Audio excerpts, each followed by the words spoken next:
Je voudrais, dans ce deuxième bloc, venir sur un autre sujet, celui de l'impact des décisions budgétaires de son gouvernement ces dernières années. Lorsque le premier ministre s'est présenté devant les électeurs, il a dit que le Parti québécois, qui proposait une augmentation de budget de 3 % par année pour la santé, c'était risible. Ça ne marchera pas, c'est dit. Ça ne peut pas marcher. Il faut que ça soit 4 % et avec nous, ce sera 4 % par année. Alors là, il va me présenter un tableau montrant que ça monte chaque année. Mais comme il le disait en campagne électorale, il ne suffit pas que ça monte. Si ça ne monte pas assez, ça ne marche pas. Et là, ce qu'il a fait, en 2014-2015, il n'a pas monté de 4, il a monté de 3. Et en 2015-2016, il n'a pas monté de 4, il a monté de 1,5. Et en 16-17, il n'a pas monté de 4, il a monté de 2. Alors oui, ça a monté, mais comme il l'expliquait en campagne électorale, ça ne suffit pas de monter. Si on monte de moins de 4, ça ne marche pas pour le citer. Et ça ne marche pas au point que, cumulativement, il a donc enlevé au ministère de la Santé près de 3 milliards de dollars cumulativement dans ces 3 années-là, en ne respectant pas sa promesse d'augmenter chaque année de 4 %. Alors au début, le premier ministre nous a dit « Inquiétez-vous pas, il n'y aura aucun impact sur les services. » C'est dans son budget, après avoir vu les chiffres laissés par l'administration précédente. Même après avoir vu ça, il a dit « Ne vous inquiétez pas. Même si je ne respecterai pas ma promesse de 4 %, il n'y aura pas d'impact sur les services. » Ensuite, il a dû se rendre à l'évidence qu'il y avait un impact sur les services. Et là, dans un deuxième temps, il a dit « C'est la faute des réseaux. » Nous, on pense que ça ne devrait pas avoir d'impact, mais c'est la faute des réseaux. Et dans un troisième temps, devant l'évidence absolue, là, il a dit, oui, ça fait mal. Oui, ça fait mal. Mais il a dit, écoutez, c'est pour leur bien. C'est pour leur bien. Et là, je vais citer le premier ministre, parce qu'au lendemain du dépôt du rapport de la protectrice du citoyen qui donnait la liste des exemples de misère humaine réelle subie par des citoyennes et des citoyens du Québec et de la gravité de l'impact des compressions sur la vie de nos aînés, de nos enseignants, de nos étudiants, il a dit ceci.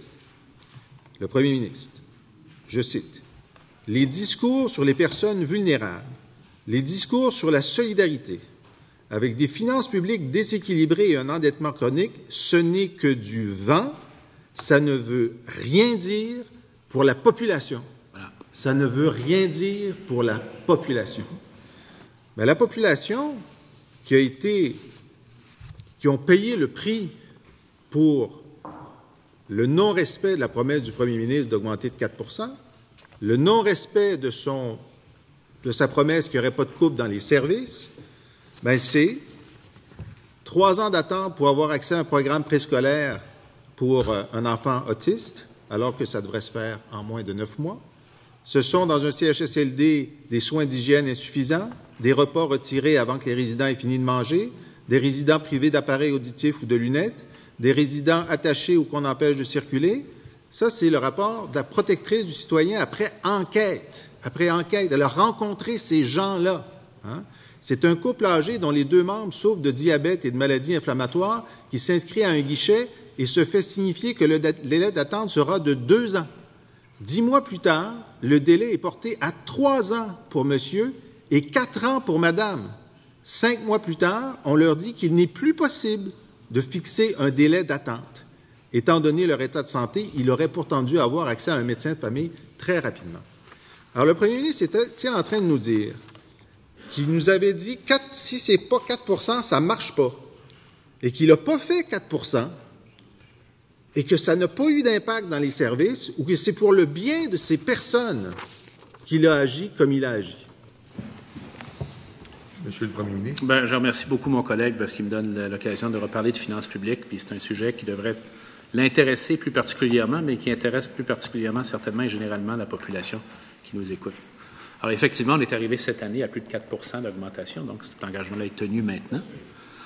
Vous lisez les crédits, vous verrez. Le collègue est déçu, on est arrivé à 4 %, mais la question est, pourquoi on n'a pas pu être avant à 4 %? Question intéressante. Question très, très intéressante. Parce que, quand on est arrivé au gouvernement, il faut se rappeler, mais je sais qu'il n'aime pas ça, mais c'est factuel. Il y a eu dépôt d'un budget électoraliste sans crédit. Pas de crédit. Quand on ne dépose pas de crédit, il y a juste une raison pour ça, c'est que les crédits ne ferment pas, comme on dit dans la machine. Ça ne marche pas. On n'est pas capable d'expliquer les finances publiques. On se dit, on va faire l'élection, on va être réélu, puis ensuite, on bricolera quelque chose pour que ça fonctionne, puis on fera les coupures après. Alors ça, c'était le message de départ de la campagne électorale de 2014. Arrivé là, on a demandé une évaluation à des économistes indépendants. J'espère qu'ils ne remettent pas en cause leurs compétences, M. Godbout et M. Montmarquette, et également au vérificateur général, qui ont dit il y a un immense trou dans les finances publiques, avec un gros bloc de 5 milliards, plus 2 milliards de reconduction de programme, qui fait 7 milliards. Bien, il n'est pas content, mais c'est ça la réalité. Déposer le chiffre. Maintenant, malgré le fait qu'il n'aime pas ça entendre ça, lorsqu'on parle d'austérité, avec une courbe de dépenses publiques comme ça en santé et services sociaux, si vous montrez ça nulle part dans le monde, les gens vont dire, mais non, vous ne me parlez pas d'austérité, là, les dépenses ont augmenté chaque année. L'austérité, c'est comme on a vu dans les années 90, il était là, où lorsqu'on a réduit pendant 2 ou 3 ans consécutifs, réduit le budget. Alors là, on aurait vu une chute. C'est pas ce qui est arrivé. On a réussi à maintenir la croissance lente, mais la croissance quand même. Et parce qu'on a réussi à rétablir l'équilibre budgétaire, ça a pris des efforts de tout le monde, des réseaux, de la population, bien sûr, de l'administration publique. On a maintenant, enfin, véritablement les moyens de nos ambitions, les moyens de faire face à des défis comme le protectionnisme américain. Alors, quand je dis que les discours de solidarité sans finances publiques saines, c'est du vent, et je le répète, c'est facile de dire qu'on croit à la solidarité. Le Parti québécois, dans l'opposition, parle à gauche puis agit différemment au gouvernement. Alors, on peut le dire très bien, mais quand on est en déficit chronique, que les agences de crédit nous menacent de nous décoter, tu n'as plus les moyens du tout, puis je ne parle même pas de la séparation du Québec, là, je parle des finances publiques comme elles sont actuellement. On n'a même plus les moyens de continuer à donner la même somme l'an prochain à la santé que l'année précédente. C'est là où on en était. Et je rappelle également pour mémoire à notre collègue que lorsqu'on est parti en campagne électorale, les 3 partis ici, on a tous dit à la population, nous allons rétablir l'équilibre budgétaire. Je ne me souviens pas qu'il y ait autre chose qui a été dit de la part du Parti québécois. Alors là, soudainement, ils ne sont pas au gouvernement, on rétablit l'équilibre budgétaire, puis là, on est critiqué pour avoir fait exactement ce qu'on avait dit qu'on ferait. J'aurais préféré qu'on ait juste, nous, on avait calculé avec le cadre financier qui avait été publié par le gouvernement sortant, on avait calculé qu'il y avait environ 1,3 milliard de dollars d'efforts à faire, ce qui est, je dirais pas facile, mais faisable sur 2 ans, en gardant les taux de croissance dont il parlait. Mais la bonne nouvelle, maintenant, c'est qu'on est capable de faire face à ça avec des taux de croissance en éducation et en santé, exactement comme ceux qu'on avait annoncés. Parce que nous, quand on dépasse un budget, on a des crédits et on est capable de dire exactement au réseau de santé et éducation, non seulement pour la prochaine année, mais les prochaines années après, voici les sommes dont vous disposerez. J'appellerai que notre collègue, M. le Président, a déposé un cadre budgétaire faisant état de 5 ans de déficit équilibré. Alors, 5 ans de budget équilibré, on n'a pas vu ça souvent au Québec. Qu'ils lisent le budget, il le verra. D'ailleurs, les agences de crédit, je crois, vont saluer ça très, très positivement. Alors, en même temps qu'on a réussi à préserver la croissance des budgets des grands réseaux, je suis encore dans mon temps, et je vois qu'il s'impatiente, mais je suis encore dans mon temps. En même temps qu'on a réussi à conserver la croissance des grands réseaux plus lente, j'en conviens, mais la croissance, on a réussi à continuer à baisser notre dette et pas tout envoyer ça sur la carte de crédit de nos enfants. Et lorsque ces enfants-là vont être les gouvernants du Québec, ils auront encore plus les moyens que nous parce qu'on aura diminué le poids de la dette avec le fonds de génération notamment, qu'on a continué à financer pendant la période de retour à l'équilibre. Alors, je pense qu'au contraire, c'est un très bel exemple de bonne gestion des finances publiques. Est-ce qu'on aurait préféré ne pas avoir à faire ça? Bien sûr, on aurait pu dire, bien, regardez là, monsieur, madame, les Québécois, on a trouvé 7 milliards de trous, mais on va faire comme si ça n'existait pas. On va continuer à dépenser, on va enfoncer le Québec bien comme il faut dans le trou, on va se faire décoter, puis on regardera bien après comment nous ou nos enfants, on réglera ça. Alors, ce n'est pas le genre d'administration publique qu'on a voulu offrir aux Québécois et aux Québécois. Je pense qu'ils le comprennent. Je pense qu'ils l'apprécient également. Et la même courbe que j'ai donnée en santé, je peux la donner en éducation, je peux la donner dans les investissements en infrastructure. En fait, c'est un bel exemple de retour contrôlé, difficile, mais contrôlé à l'équilibre budgétaire. Et au lieu de nous le reprocher, le collègue devrait nous en féliciter. Parce que c'est tous les Québécois, y compris lui, tous nos enfants, y compris les siens, qui vont bénéficier du fait qu'on a maintenant des finances publiques saines, une dette sous contrôle, et qu'on est capable d'avoir plus de liberté dans nos choix, et également, Monsieur le Président, de faire face à l'incertitude. Incertitude actuellement des accords de commerce qui nous amènent à intervenir pour l'industrie forestière. Quand tu as 7 milliards dans le trou, tu n'as pas cet argent-là. On est capable de le faire maintenant. Il va y avoir un jour ou l'autre, Monsieur le Président, il va y avoir un jour ou l'autre une autre récession. C'est le cycle économique prévisible. On s'est redonné les moyens et la marge de manœuvre pour faire face éventuellement à une autre récession. Comment? Non seulement en rétablissant l'équilibre budgétaire, en réduisant la dette, mais en créant une réserve de stabilisation de plus de 2 milliards de dollars, dans laquelle on peut aller chercher des sommes pour maintenir l'équilibre budgétaire s'il y avait une récession. Alors, au contraire, je crois que c'est un des plus beaux exemples actuellement qu'on connaisse de retour à l'équilibre budgétaire rationnel, mesuré et fait de façon, je dirais, très compétente. Merci, Monsieur le Premier ministre. Monsieur le chef de l'opposition officielle. J'essaie de poser des questions relativement courtes. J'aimerais que le Premier ministre ait la courtoisie de faire des réponses courtes, mais là, on va aller au cœur du sujet. Parce que, bon, très bien, il admet que quand il a dit 4 puis qu'en bas de 4 ça ne marchera pas, ensuite il a dit, bien, en bas de 4 ça va marcher, puis là, il pense qu'en bas de 4 ça a marché, puis que quand la protectrice du citoyen lui donne des exemples, crève-cœur de l'impact que ces décisions ont eu sur la vie des gens, sur la qualité de vie, sur la détresse humaine, ça lui tire pas une larme, ça lui tire pas un remords, ça lui tire pas un malaise. Il est jamais sur ce plan-là. Mais moi, je trouve qu'il y a quelque chose de pire qui s'est produit. Parce que le premier ministre, quand il a décidé de réduire de façon majeure les investissements en santé et en éducation, c'est-à-dire que l'augmentation qu'il prévoyait, il savait que ça ferait mal parce que l'augmentation était trop basse. Là, le ministère des Finances s'est mis à lui dire, savez-vous, en fait, il y a des rentrées de fonds pas mal intéressantes. Et là, on est en août 2015. En août, le ministère lui dit, vous savez, il y a déjà 900 millions, Monsieur le Président?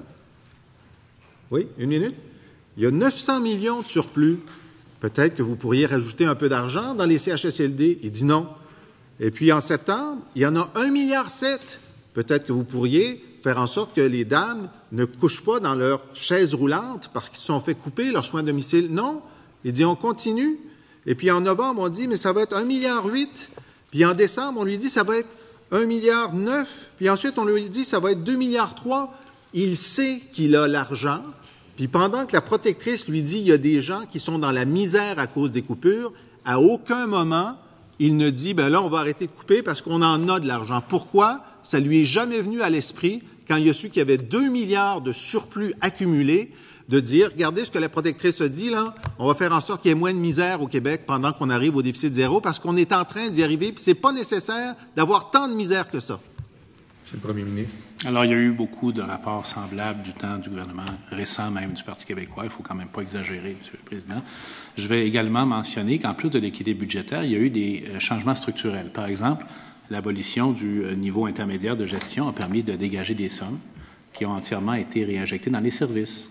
Et ça, c'est clair et c'est bien connu. Alors, le chiffre exact du trou qu'on a eu à combler, malheureusement, 7,608 milliards de dollars.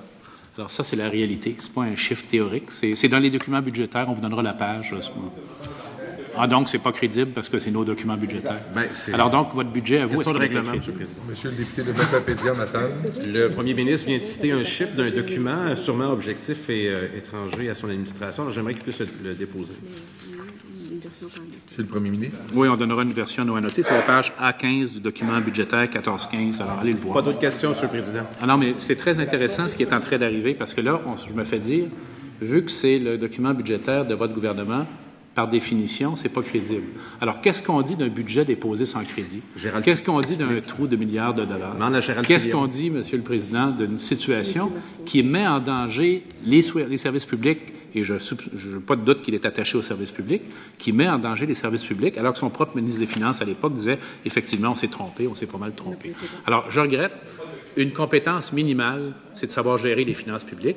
Le Parti québécois n'a pas cette compétence. Il l'a démontré à son passage au gouvernement. Nous, au contraire, on a déterminé que nous avons cette compétence. On l'a démontré à la population, ce qui nous permet maintenant de faire exactement ce qu'on avait dit qu'on ferait, de consacrer les marges de manœuvre dès qu'elles sont présentes à la santé, à l'éducation et à l'économie. Très bien. Merci, Monsieur le Premier ministre.